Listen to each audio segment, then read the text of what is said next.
At Lake Morton in Lakeland, there's no shortage of sightseeing.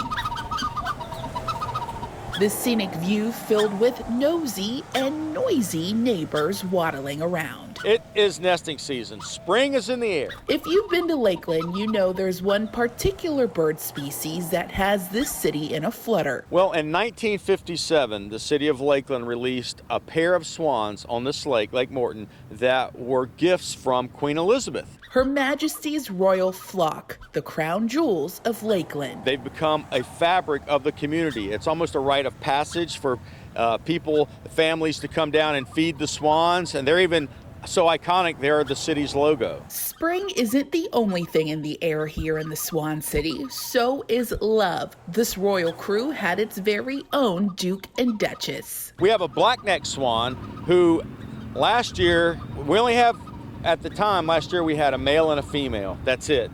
They're a little bit more rare. But tragedy struck last year when the female swan got killed by a car. They had a nest. They had eggs. And the male swan sat on those eggs for a while. He was mourning his mate.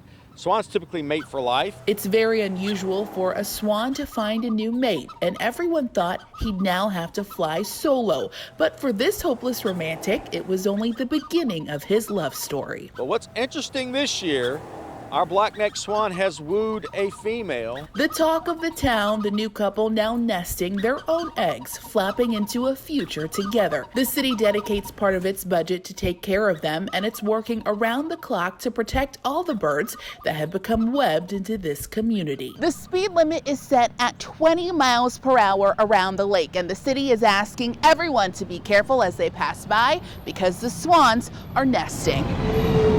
Just be careful and be vigilant. And if you do that 20 miles per hour speed limit, I believe we'll be okay. So these birds of a feather will forever be able to flock together. In Lakeland, Larissa Scott, ABC Action News.